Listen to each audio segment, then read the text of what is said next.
Welcome back to part 3 of this 2-part IKEA Besta hack. I had said this was going to be a 2-part video, but we just ran out of time. The good news is at this point in the project, we're finished with all of the assembling. Like, everything is in place. There's no more nailing, screwing, anything. No more cutting, which is great. All we have left to do now is the finishing stuff. So we're going to do the caulking, then we're going to paint everything. We got to seal the butcher block to protect that, make it look really nice. Then I'm going to run the power and audio video cabling for the TV that I'm going to mount. And once we're done with all of that, I think we'll just have the cost breakdown and we can close this one out. So thanks for coming back. Hope you enjoy the video. See you on the other side.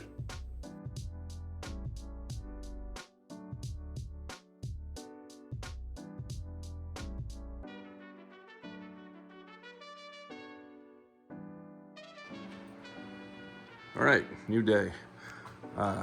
Got up this morning and just put in these last pieces of trim.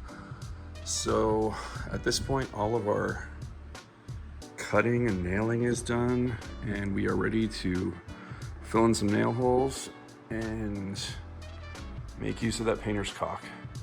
Fill in all of our mistakes.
Okay, so we're through all the hole patching and the caulking. At this point, I'm going to get cleaned up. Got crud all over my fingers. I'll get to sanding and just making that look neat before we start painting. And then, yeah, the home stretch there. Also, if you haven't seen these things, they're little like rubber covers that can go over your open caulk tube. I've had tubes like 3 months old last with these, so pretty cool. Check them out. All right, so it's painting day. Painting is always one of those things that seems like it would be so fun when you're a kid. and then you grow up and you have to paint houses and stuff, and it's not fun. But hopefully this will be fairly easy, especially since I pre-painted most of the trim boards. I did run some tape up top and down below and on the side there. This should just make it easier to not have to worry about making an exact line.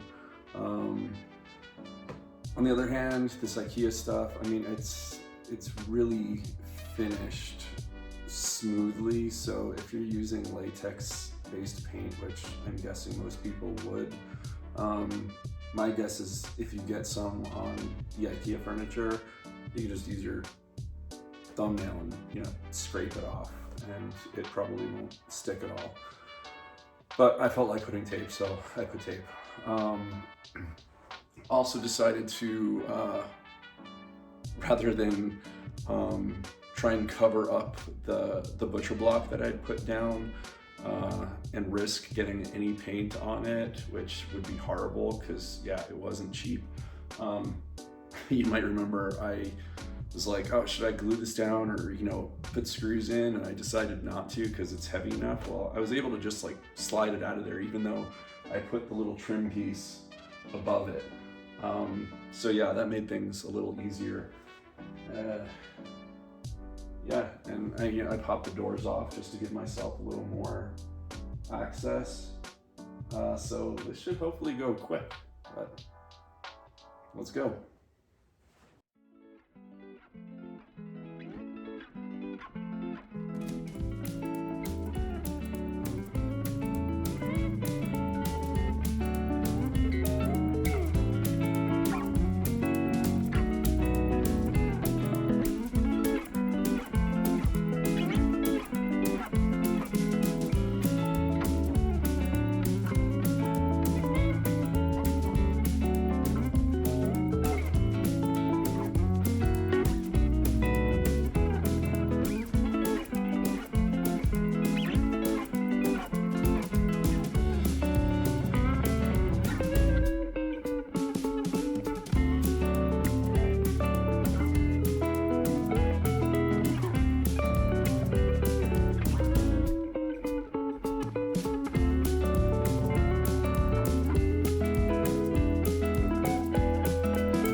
Okay, so that wasn't too bad.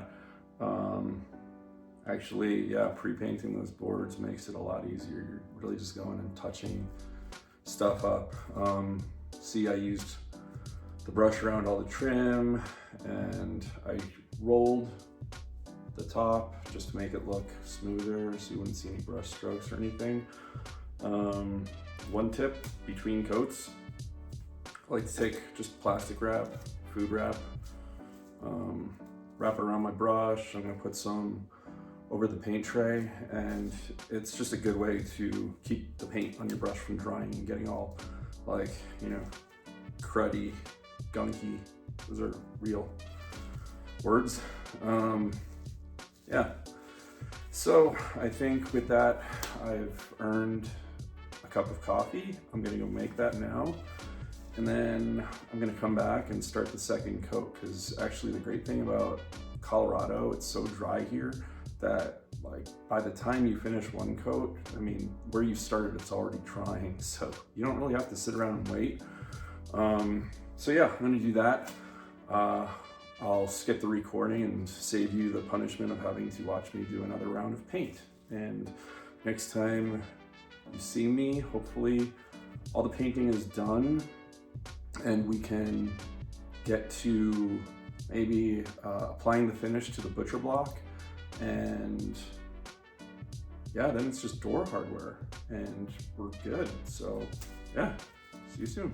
All right, so here we are. The painting's all done. I removed the tape just a few minutes ago and I like the way it turned out. So that's cool. That means we don't have to paint anymore, and that's always a good thing. So we're on to the butcher block. I should say that IKEA actually sells a sort of wood panel to put on these spaces. That's like, you know, the good thing is it's the perfect size. It's all cut. You know, you don't have to like do anything except just like place it there. But you know, I mean, IKEA is economical and that can be great. But with something like that, I mean, I looked at it and it looked economical. Like you could tell that it wasn't like a natural piece of wood. So yeah, while this was more expensive, I thought it would just be worth it. And yeah, so obviously I did all the cuts. We know it fits. All I really did to prep it for the final coat was run a little sandpaper over it.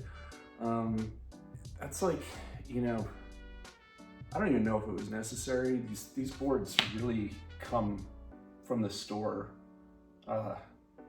It's just a really good cut without a lot of like bumps or rough patches. It's this Allen & Roth product. They sell it at Lowe's, and just all different sizes. I got a bigger one I used for countertop I put in my my home theater. I'm really happy with it. So yeah, as far as finishing, for years, anytime I did anything with wood, like trying to finish, stain a piece of furniture and finish it, I always used polyurethane. It's just, I don't know, my narrow worldview. It's the only thing I thought really existed for that kind of thing. Unless you wanted to get in shellac, and then you need like respirators and stuff, like forget that. The thing I like about polyurethane is that it will make a really kind of, you can make a thick coat to really protect the surface. It also goes on easy. What I don't like is even when using a clear water-based, it yellows a little bit. So it would take this piece of wood and kind of turn it more gold. And I just didn't want that look for this space. I wanted to keep this looking as natural as possible. And so I'd gotten online and I found people liked this stuff. And I found it in a woodworking subreddit. And people said, yeah, Howard Butcher Block Conditioner. So I ordered a bottle, and we had a little bamboo cutting board, and I tried it on that, and I liked the results. Of course, I just to be sure, I took a scrap piece of this from the cuts I had made and applied a little, just to make sure it wasn't gonna, like, you know, I don't know, like set the wood on fire or something. But it turned out looking good, so we're gonna go with that. I'm just gonna use just a little microfiber cloth to apply it. The thing with this is it requires patience. It will go on really fast, but they say you should let it soak in for like up to 24 hours, and you should apply like 4 coats. So yeah, that's what I'm gonna be doing for the next like several days. But yeah, let's give it a shot.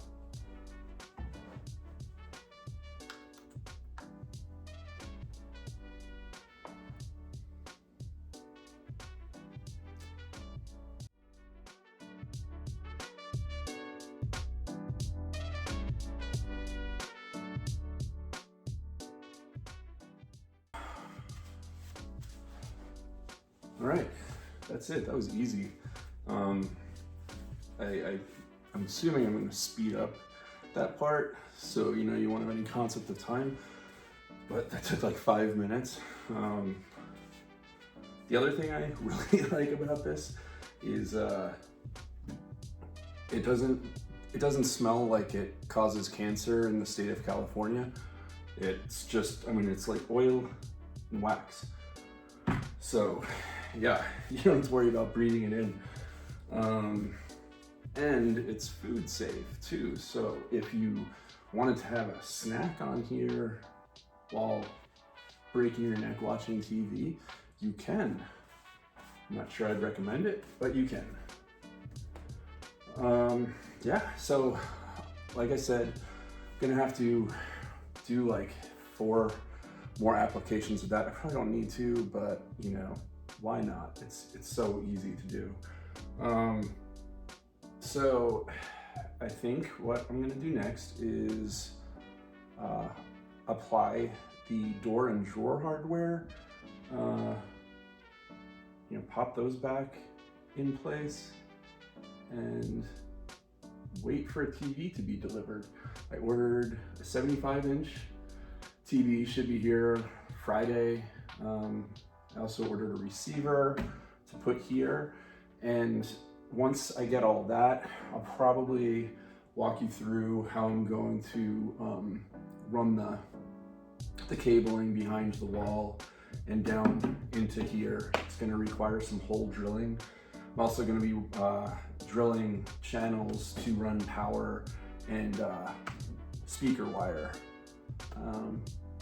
And then we just have to find a bunch of random crap to put on the shelves and make it look like, you know, Pottery Barn or something. And we'll be done. Cool. So, door hardware. I ended up getting the Greeble hardware from IKEA. One thing I'll point out, I didn't read closely enough. I thought these were, you know, 1 per box. So I bought 6 boxes and then I got to return 3. So yeah, if you buy these, they come 2 in a box. I guess you could install these on the doors and drawers if they're already installed. I took them off for painting, and I think it's probably easier to just install them like this. So I'm going to do that. They don't really say exactly where on the door or the drawer you're supposed to install. Obviously, I would stick to the frame. It's thicker. This is, I mean, it's stiff, but it's thin. I think that would be really risky. Obviously, I mean, it wouldn't make sense to install a handle there for a door, but the drawers,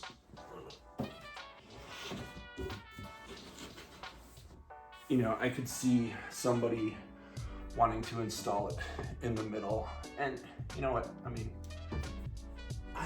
it'd probably be fine, but I just don't want to take the chance, so I'm going to be installing up there. If you are doing it on the grounds like this, I swear, just triple check. Oh God, triple check you're doing it in the right position. And here I am. I've measured and made my marks, and I am on the wrong side. That's where the hinges go. So if I just drilled into this without checking for like the 4th time, I would have been pretty pissed. So this door is going on the left there. It's going to be swinging out like that. So this is where I want to put the handle. Yeah, man, that could have ruined my day. So let me measure again and make my marks again. I found just like a school ruler gets you like halfway between the left and right sides of this, which makes it really easy to kind of line your holes up in the center. So one there and one there. These are 3 3/4 inches gap. So that should be good. Just hold it up to make sure that looks good. I'm gonna use a drill obviously,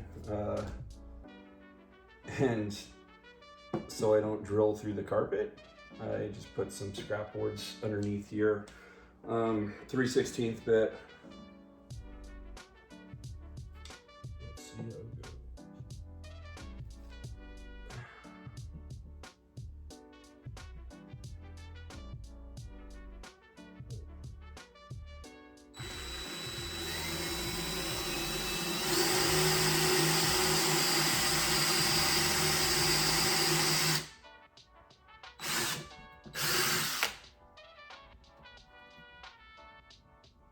Okay.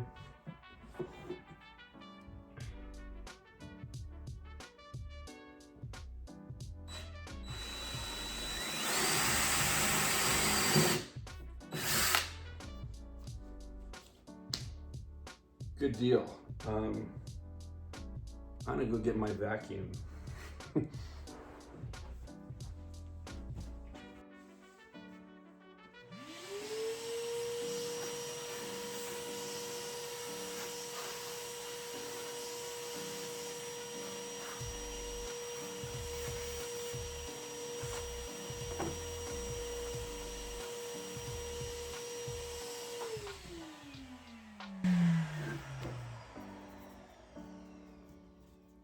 Okay, let's see how this turned out. Where's my screwdriver? Okay, so they include these little washers, which is nice of them. That'll help keep this thing from ripping through the wood. You know, if somebody like just decides to violently open the door, I guess. But I can appreciate it, even though I don't violently open doors.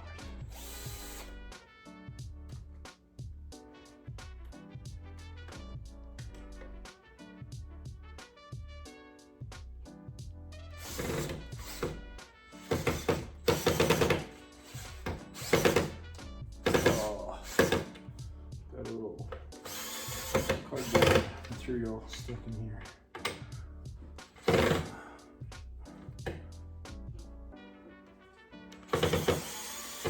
going to take this one out, clean up this hole.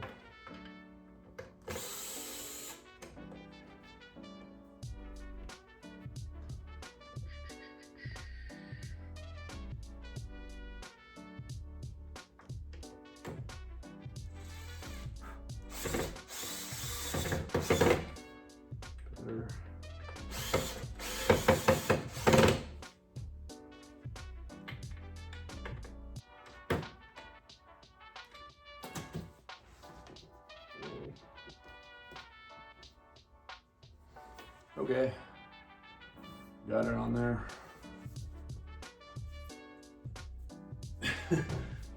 And it is still in the right direction.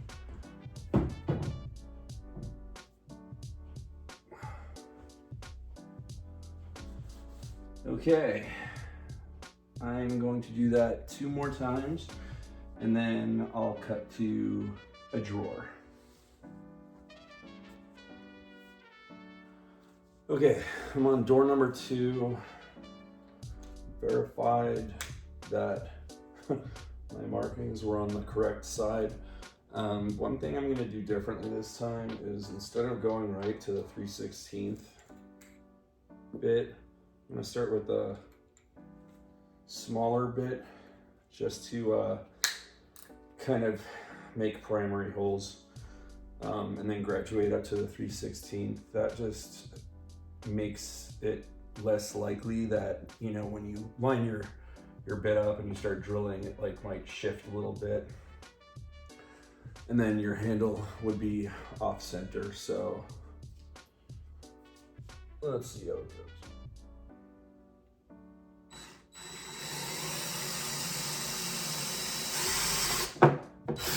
Whoa, almost hit the carpet.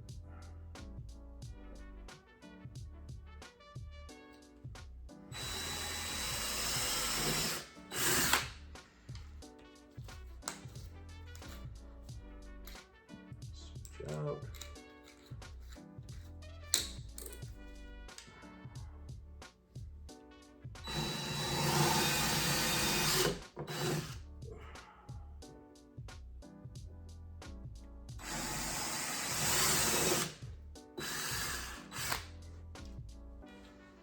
Good deal.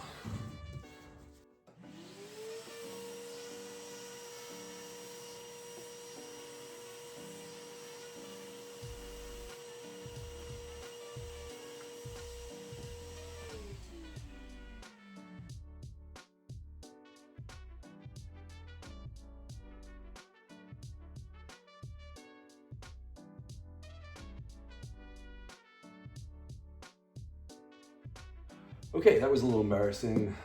Whenever I'm measuring stuff like this, especially, you know, off-center stuff, I like to make sure my numbers are right, and I do that by using a calculator, and right now I'm recording with my calculator, so I just had to run into my office and do it the old-fashioned way, but we're all measured up.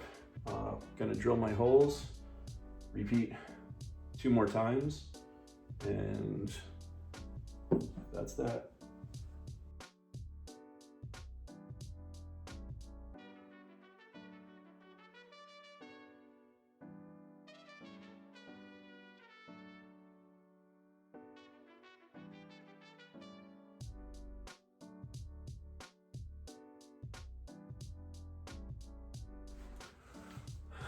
All right, we're gonna reinstall our doors and drawers and just cross our fingers that everything lines up the way it should be, at least the way it was before.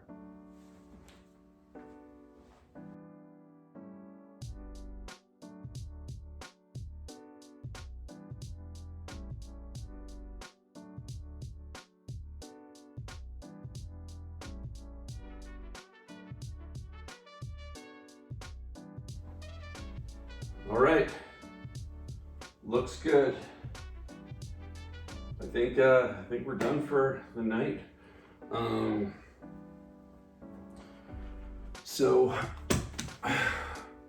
yeah, like I said before, I'm just gonna plan on putting a few more coats of the spirits, wax, whatever, on the butcher block, and maybe I'll just take a break until the TV gets here. Cool, it's looking good. Hey, it's been a few days now. Spent the last few days finishing up the ceiling of the butcher block. I put maybe 3 or 4 more coats on. Waited about 24 hours between coats, and that may seem excessive, but it really is worth it. I mean, I would rub it in pretty thick, and by 24 hours, it was all just like sucked into the wood. This thing was really dry, so I definitely think it's worth waiting a day between coats and just try to get 3 or 4 on there. I went ahead and got the wall mount for the TV on here. I won't go into detail because there's like a million videos on how to mount a TV.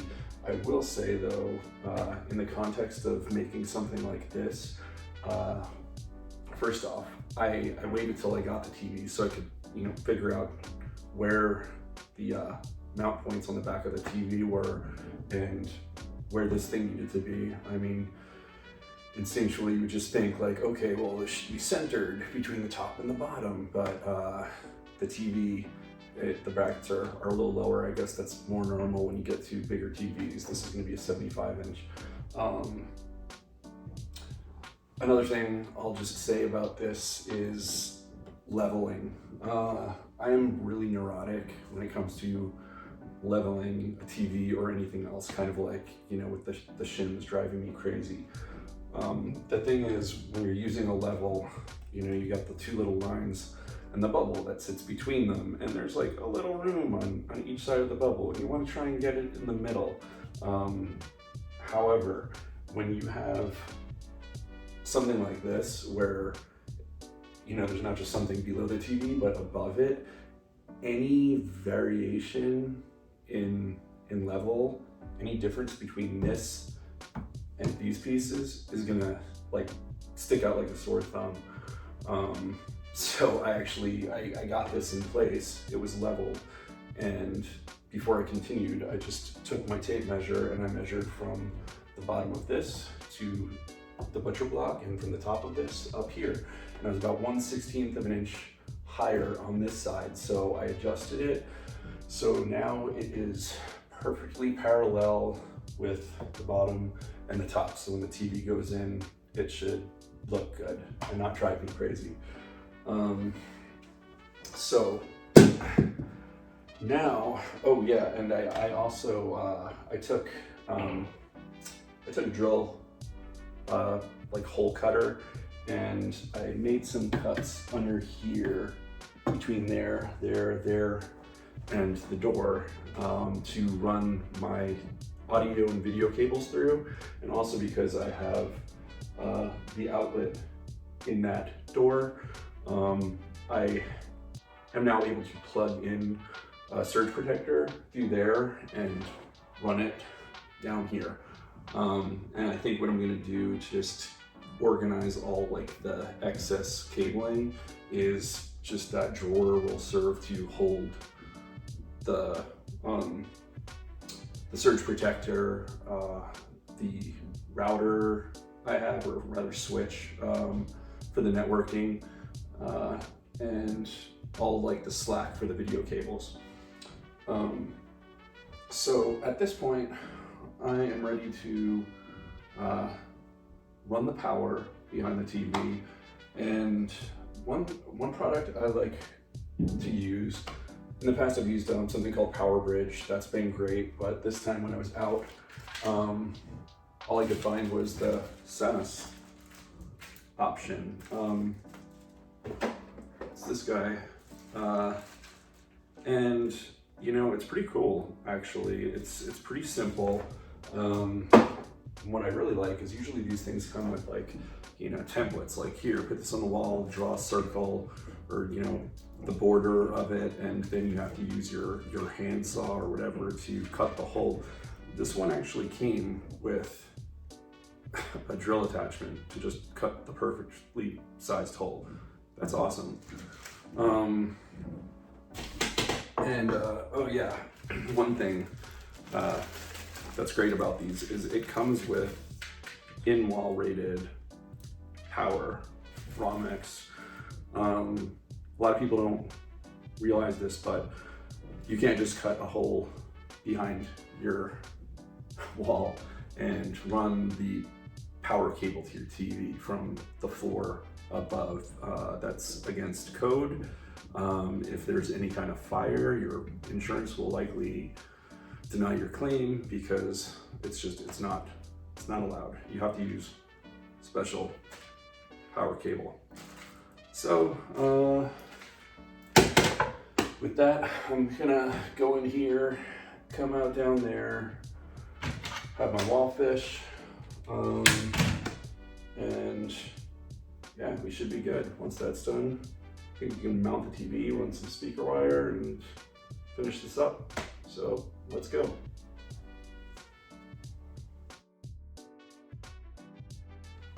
Before I cut the hole below, I'm going to just run the wall fish down to make sure there's nothing blocking it.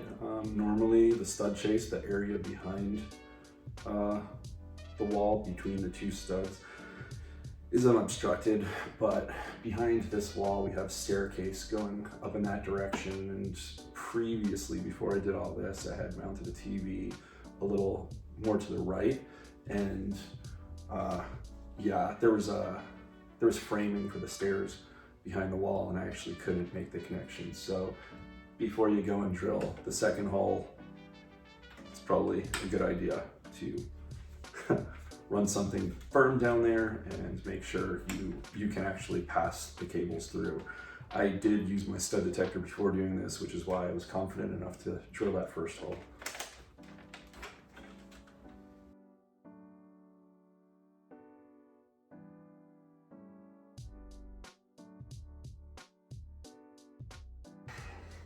Okay, so one thing that I hadn't considered is much like the outlets that were down there, I had to get outlet gang extension boxes to pull them out because there is a gap between the drywall and the actual back of the Besta cabinets here.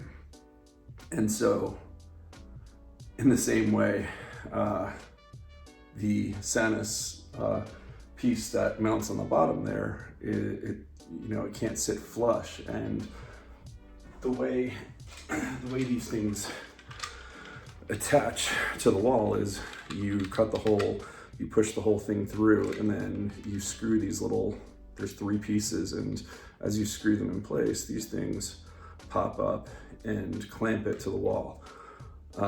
So with the Besta units back there, this wouldn't have been deep enough. So it's not glamorous, but it'll work.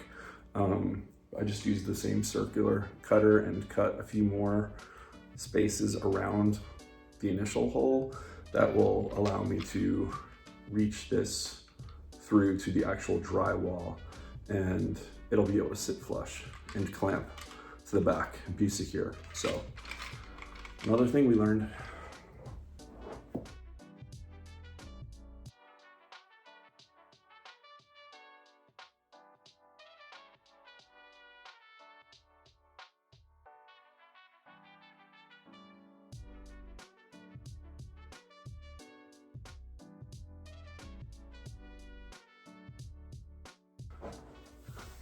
Okay, so that went well. Everything is really good to go now. All I have to do is mount the actual TV. I don't think I'll record that in case I drop it or something. I don't want to be embarrassed. So yeah, I'm gonna hang the TV. I have my receiver already. I'll slide that into place. Pull some speaker wire through. Oh yeah, I forgot to say. I drilled little holes right there and on the other side. That way I can pull just big enough to pull speaker wire through, plug in the back of the speakers. So yeah, all the wires should be hidden, which is fantastic. So yeah, hopefully the next cut you'll see is me standing in front of this thing completely finished. We can cheer.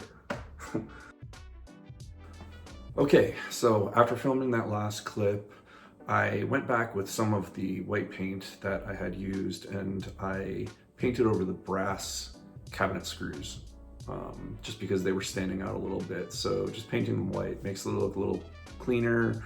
They don't pop out as much. I also found these circular vinyl stickers on Amazon that were really great for covering up the cam holes in the IKEA furniture. The cams that IKEA provides are white, so they're already pretty subtle, but I just figured it was a cheap way to make it look a little cleaner, so I did that.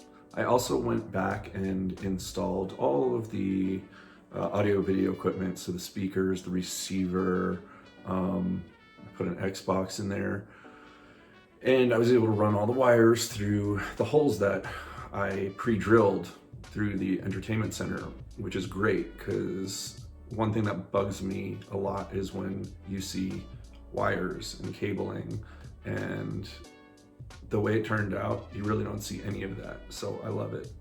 So it has been a few weeks since I finished the project, and I can see where some of the white caulk I used to fill the tiny little gaps, it's dried and shrunk a little, leaving just a little gap, but that should be an easy fix. Just take a little bead, reapply it, wipe it down with your finger, and it'll be good to go. So at this point, let's do the cost breakdown. Okay, so the cost breakdown. I have notes because I can't remember all of this. IKEA obviously was the big bulk of the project, but even there, the total for everything was $1,220. That includes everything. So like the big furniture pieces, all the screws that they include, the door faces, the drawers, the rails, the door and drawer hardware, everything. So for $1,220 to do that, it's pretty good, I think. Then at Lowe's, I spent $215 for the butcher block slab. That's another big part of the expense, but I think it's worth it. It looks really good. If you wanted to save money there, you could just buy the IKEA offering, and be done with it, and that'd be fine. Paint, I spent about $40, but I got a gallon, and you probably could get by with 1 or 2 quarts, and you'd be fine. So you could save more money there. And then probably another $50 for the 2x6 base frames that I constructed. Also, like the nails for my nail gun, the cabinet screws, the wood screws, the caulk. Yeah, all of that is kind of rolled into that. Not bad. On Amazon, the butcher block conditioner, that was $11, worth it. And then $6 for those little vinyl stickers I used to cover up the IKEA cams. So that brings us to a total of $1,542 to do that whole thing. I think that's awesome. In talking to other people, posting some pictures online, I was hearing back estimates of like $6,000 to $10,000 to have somebody come in and to do this as a custom job. So going by that, we saved anywhere between $4,458 and $8,458. So yeah, I think this was worth it, and it was fun too. So that was just a bonus. I'm really happy with the way it turned out.